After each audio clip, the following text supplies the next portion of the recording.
Oi pessoal, vamos retomar aqueles vídeos que eu fiz há algum tempo sobre a história da Grécia Antiga.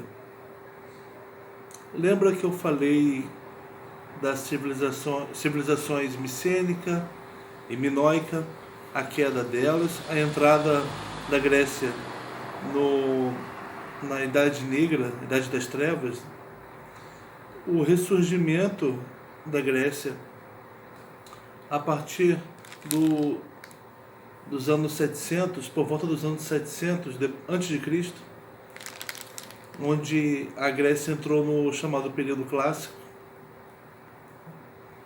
E agora o que eu vou falar é como o modo de vida social e político grego, nas várias cidades e estado, foi se reformulando, né? Foi se reestruturando. Nesse vídeo eu vou focalizar em Esparta. Aí nos próximos eu vou falar de outros lugares e de outras organizações sociais e políticas. Quando a gente fala de Esparta, a gente fala da oligarquia. Mas podemos falar em outros lugares da tirania, da democracia ateniense, que foi aquilo sobre o qual nós falamos muito, né? A minha principal fonte de consulta é esse livro aqui, tá? É do Thomas Martin, Grécia Antiga, tá?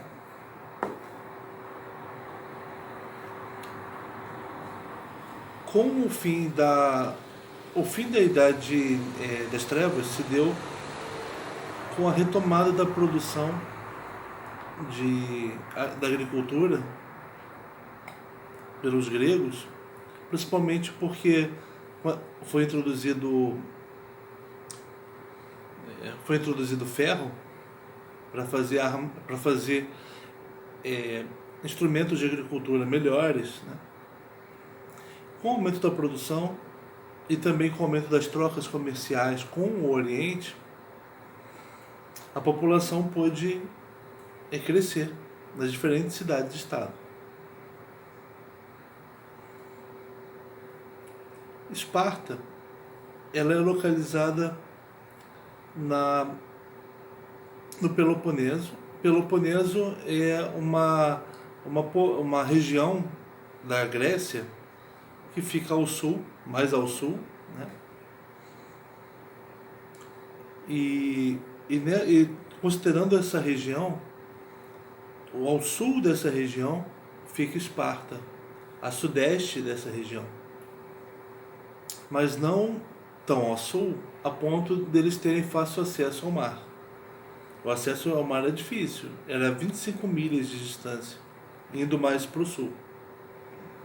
Então os espartanos não eram bons navegantes. O domínio deles era sobre a terra. Eles se preocupavam em ter uma boa infantaria.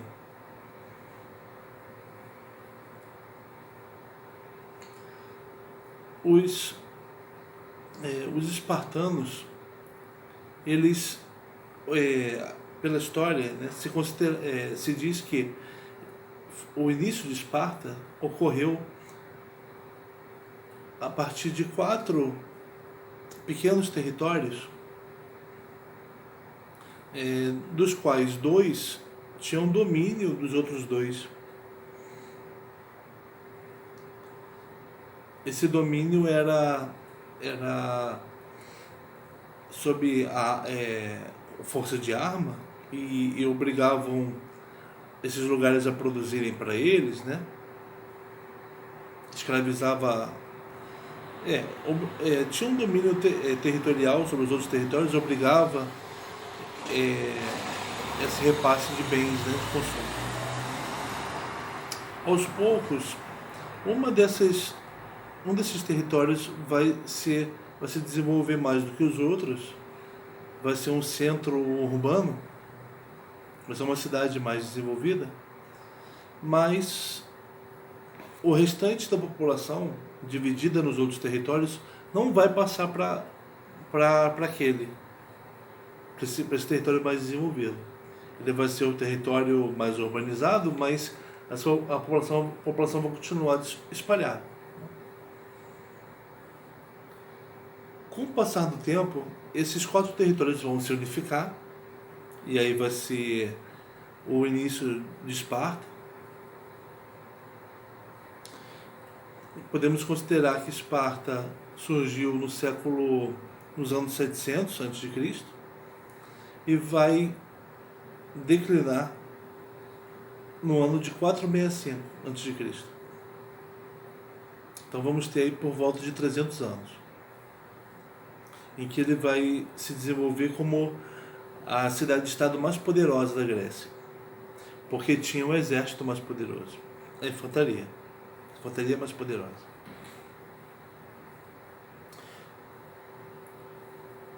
Com essa unificação de Esparta, ela vai ser governada por 2 famílias. As 2 famílias daqueles 2 territórios que governavam, que tinham poder sobre os outros. Cada uma dessas famílias, essas 2 famílias vão ser as governantes de Esparta. Daí se considerar o regime político dela de oligarquia. Esparta não era uma monarquia, não havia um rei no sentido tradicional, governante único. Não. Esparta era governada por 2 famílias que tinham líderes. Cada família tinha um líder. Esse líder, ele tinha um poder religioso e militar. E eram 2 líderes, porque eram 2 famílias. Isso era um dos aspectos do poder de Esparta. Outro aspecto do poder da política de Esparta era o Conselho de Anciãos. Eram aquele grupo de 28 anciãos que decidiam sobre os projetos apresentados pelos líderes. Os projetos para interferir nas rígidas leis de Esparta. Os líderes, eles submetiam os projetos para apreciação e aprovação dos anciãos do conselho. E os anciãos, eles não tinham poder, eles podiam de emitir projetos, eles só podiam avaliar os projetos dos líderes. E eles não tinham a chance de recusar algum projeto, porque os líderes sentiam a disponibilidade, a aprovação dos anciãos para os seus projetos. Se eles sentissem que os anciãos estavam inclinados a não aprovarem, os líderes retiravam os projetos e colocavam no momento que eles achassem oportuno, que eles achassem que iria ocorrer a aprovação. Então,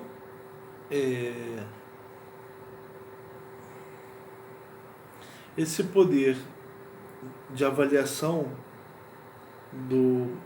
dos projetos, teoricamente existente para isso, ele não funcionava de fato, porque os líderes jogavam com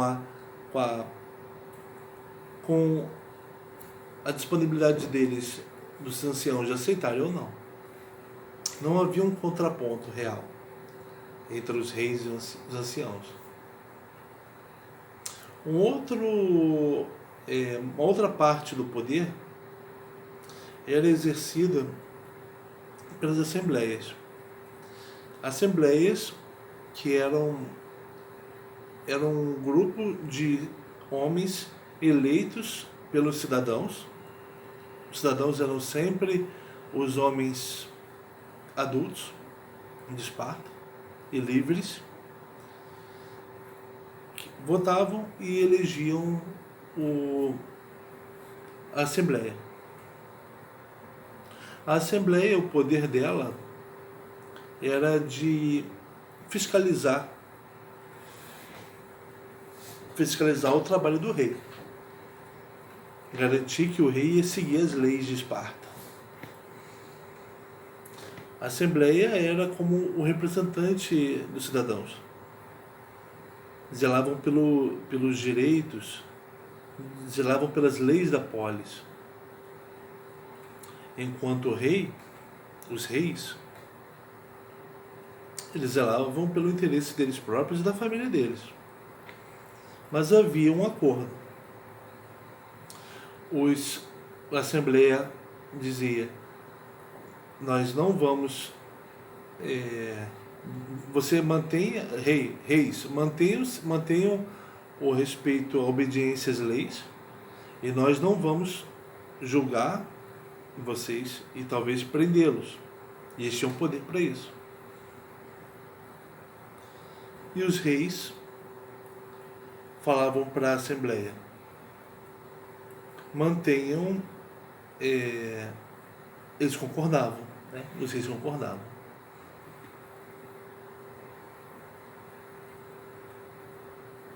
Então, o poder de Esparta, o poder político, tinha esses aspectos.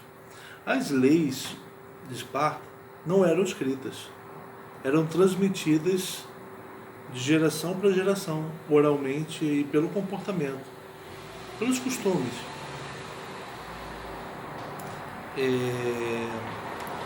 Considerava-se que as leis tinham sido proferidas por Apolo no oráculo de Delfos, e elas foram reformuladas para a forma atual em que elas vigoravam em Esparta por Licurgo, um reformador jurídico. Os espartanos se preocupavam em seguir as leis, seguir esse sistema político e também os valores espartanos, que eram valores militarescos, seguir essas coisas estritamente.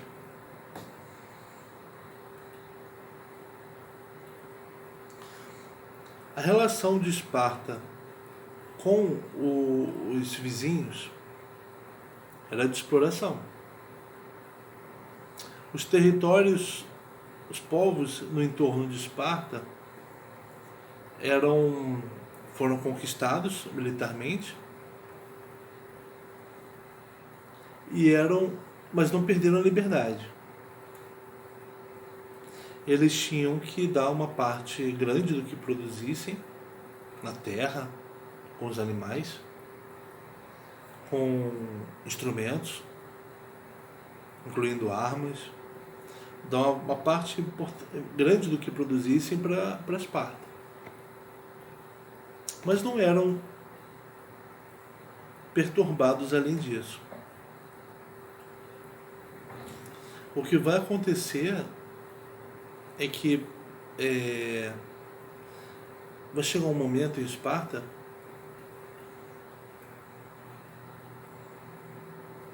que a quantidade que eles vão dominar os messênios, que era um povo que ficava a sudoeste do Peloponeso.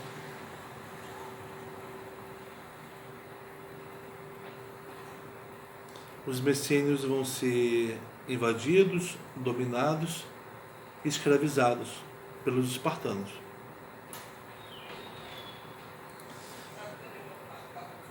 E os messênios eram uma cidade-estado muito populosa, e muitos homens deles vão ser trazidos para o território de Esparta. Então vai acabar que a população espartana vai ser em sua grande maioria, composta de escravos, de servos, e a minoria de cidadãos, e aquele pequeno grupo oligárquico, as duas famílias que mandavam.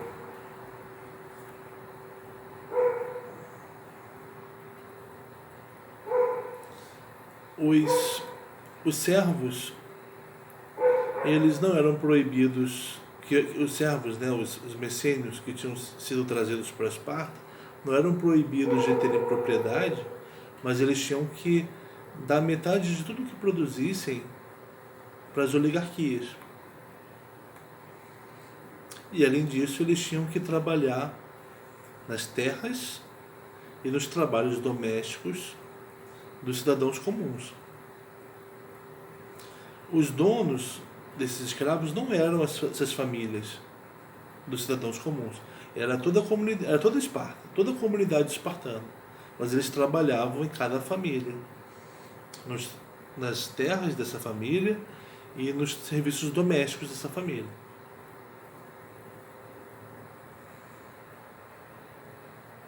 E eles eram... na casa deles próprios, dos servos, eles podiam manter a religião deles, né? Mas no espaço público, eles eram humilhados, sofriam violência. Os espartanos agrediam, violentavam os servos para mantê-los sob domínio, para evitar que eles se revoltassem. E eles odiavam, os messênios odiavam os espartanos. Se eles tivessem a chance, eles matariam todos os espartanos. Então os espartanos, sabendo disso, mantinham os servos messênios humilhados,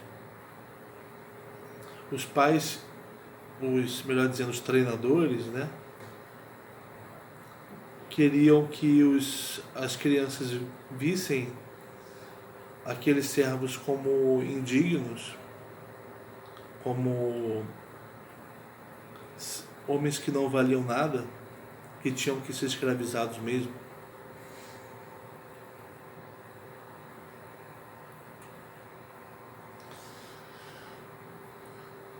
Diante das ameaças da vizinhança de Esparta, por causa dos abusos espartanos, e principalmente para conter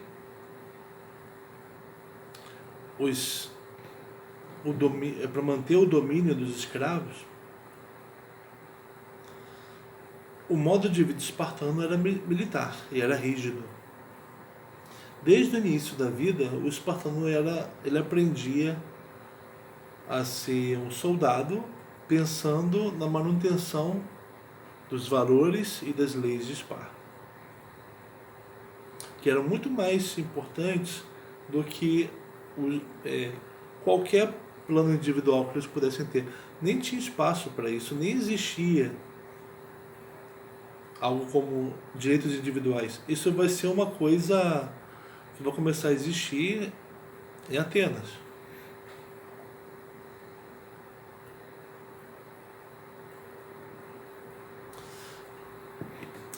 As famílias, quando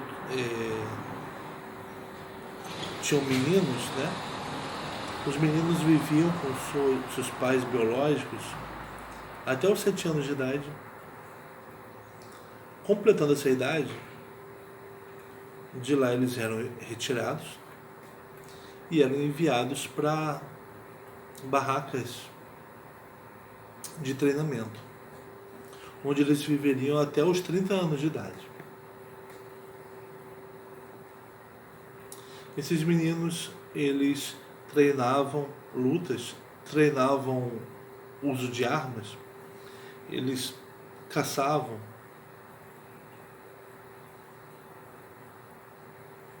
eles aprendiam a obedecer leis, a cumprir um treinamento.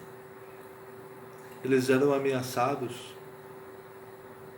de que, se não obedecessem aos treinadores e não desempenhassem bem o treinamento, eles seriam expulsos dali e seriam proscritos sociais.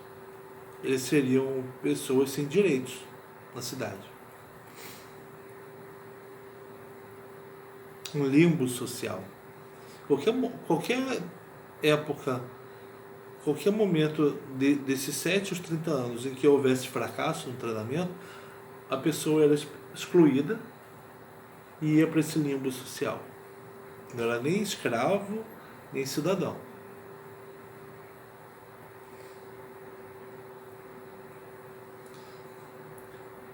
No treinamento, havia alguns que eram umas crianças que eram escolhidas para irem para a natureza selvagem, para acamparem no mato, onde havia feras, onde havia o tempo hostil. E lá eles, se desempenhassem bem o treinamento, eles passavam a fazer parte de um serviço secreto, encarregado de espionar e assassinar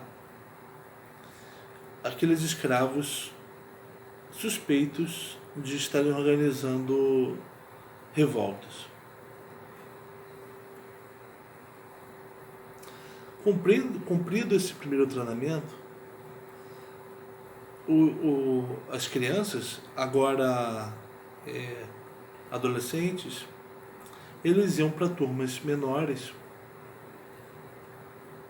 que jantavam, faziam as refeições juntas, e eles tinham a presença mais próxima de homens mais velhos, que eram os treinadores deles, treinadores físicos e treinadores também morais, espirituais, que contavam histórias para eles, para os jovens, histórias de heróis, de atos de coragem.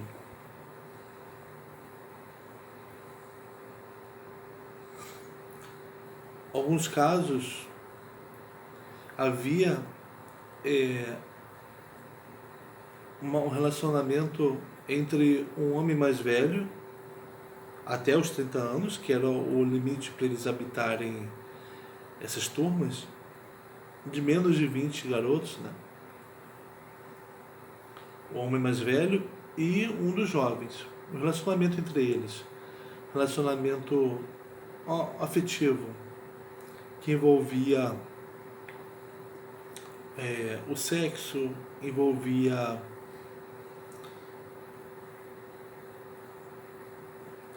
o ensinamentos a respeito da vida social e política. Esse relacionamento era estimulado em Esparta. As mulheres espartanas, elas tinham, as mulheres mais velhas, que tinham em suas casas escravos, que faziam todos os serviços, e elas então tinham tempo livre, elas podiam se relacionar afetivamente com mulheres mais novas. Não tinha nenhum problema quanto a isso. Havia lugares, outras cidades-estado, que consideravam isso bizarro, imoral.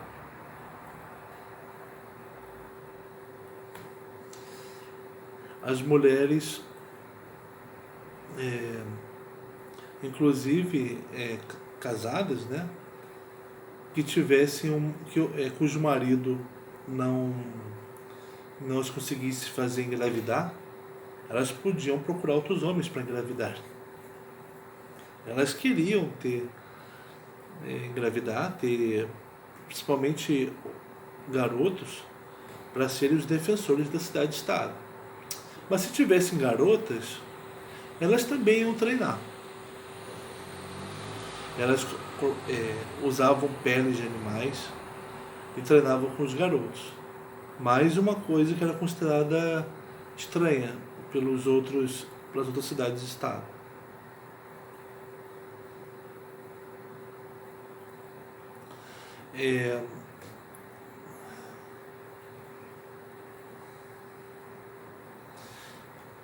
Quando já era o jovem, ele, numa das saídas dele, desse campo de treinamento, que ocupava toda a vida dele, todo o horário, o tempo dele, a turma em que ele vivia era considerada a família dele. E vai ser o principal ambiente social dele por toda a vida. Mas às vezes em que ele saía e o homem conhecesse uma mulher e se envolvesse com ela, ele a encontrava à noite, escondido, encontros furtivos. A furtividade, interessante que ela era estimulada.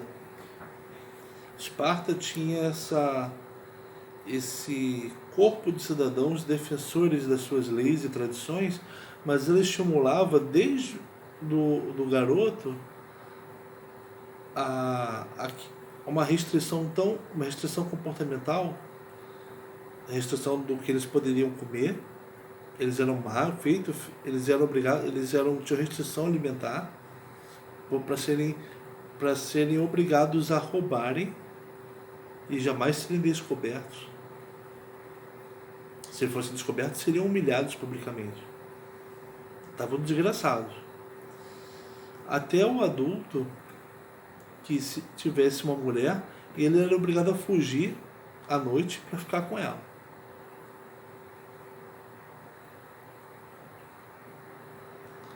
E esses encontros furtivos eram uma chance do sexo que era forte, e se considerava que desse sexo forte surgiriam bebês muito capazes de serem grandes soldados. Que coisa, né? A mulher se preocupava não com maquiagem, nem com acumular riquezas, nem o homem não tinha moeda corrente. A mulher se preocupava em se manter saudável para ser a mãe de uma criança saudável, com plenas condições de ser um grande guerreiro. Quando completava 30 anos, um homem ia viver com a sua nova família.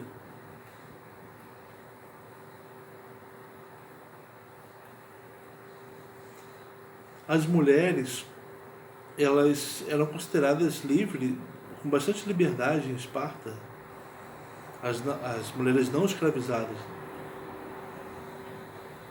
Elas tinham direito à propriedade, elas herdavam terras dos seus pais. Pela lei, elas herdavam sempre metade do que os irmãos dela herdassem. Mas elas, enquanto os irmãos tinham que esperar os pais morrerem para eles receberem a parte deles, elas podiam receber a parte delas quando elas casassem.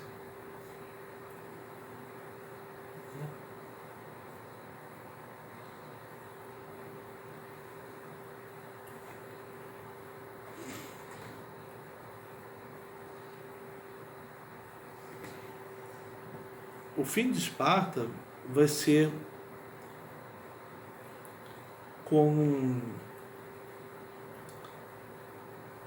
por causa das guerras e por causa de um terremoto que haverá no ano de 465 a.C. os servos eram obrigados a trabalharem e nas casas, nas fazendas, produzirem para a cidade. Eles também eram obrigados a carregarem as armas, a armadura dos hoplitas, os membros da sociedade que tinham dinheiro para comprar as armas, né? Nem todos os cidadãos tinham dinheiro para comprar as armas para participarem da guerra. Muitos homens livres participavam sem essa proteção. Aqueles que tinham dinheiro para comprar armadura completa e armas, eles tinham os servos para carregarem elas para eles, né? Os servos se viam sempre carregando os mantimentos, as armas, carregando muito peso. Eles eram oprimidos inicialmente pelo peso que eles tinham que carregar. Isso tinha um objetivo de mantê-los rebaixados moralmente. Nas guerras maiores, os servos eram armados. Armados não. Eles recebiam uma arma, né? Não tinham uma armadura, que era cara. Recebiam uma arma e eram postos para lutar. E se dizia para eles que se eles vencessem a guerra, ajudassem a vencer a guerra, eles seriam libertados da escravidão. Mas essa libertação nunca era para uma cidadania plena. Era sempre para uma situação inferior na sociedade.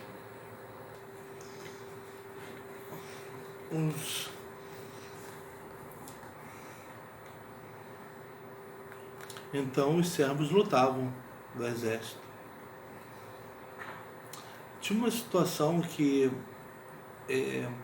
como Esparta era governada por duas famílias, duas oligarquias, né? Dois líderes, que eram líderes dos exércitos, né? Acabava que em algumas guerras o exército ficava sem comando, porque um líder discordava do outro. Como é que fazia? Até que eles decidiram que o exército espartano teria um líder só, por vez. A cada guerra, um líder ia assumir a posição de liderança, dando lugar, ocupando o lugar do anterior, que voltava na próxima guerra.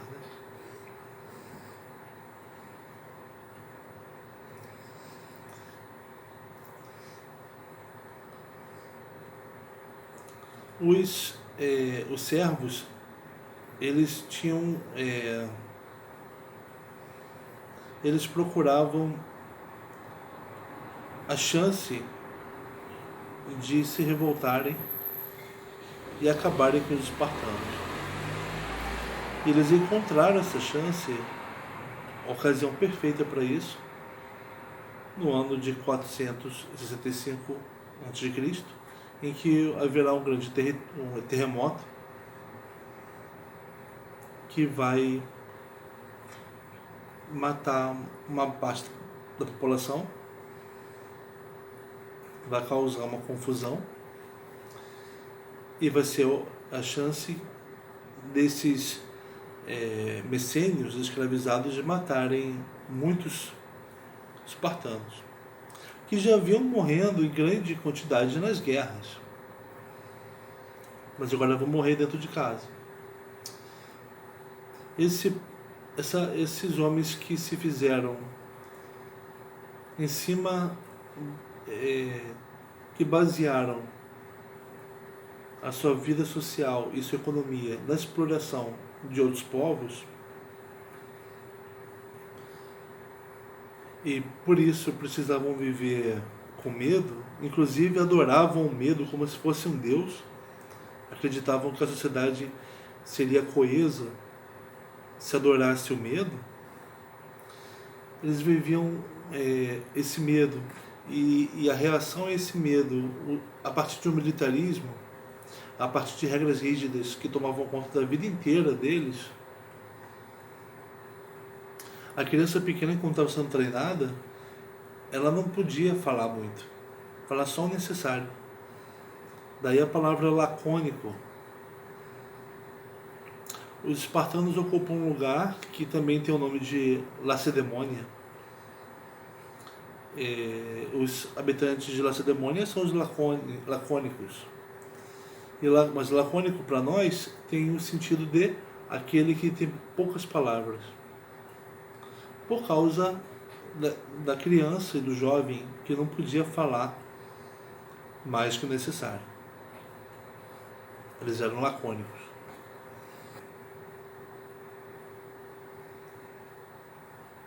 Então, os espartanos, a Esparta vai declinar. Foi uma cidade-estado que era considerada a mais forte da Grécia, por causa do poder militar, mas vai declinar. Tá. Então é isso, pessoal. Voltamos no próximo vídeo, tá?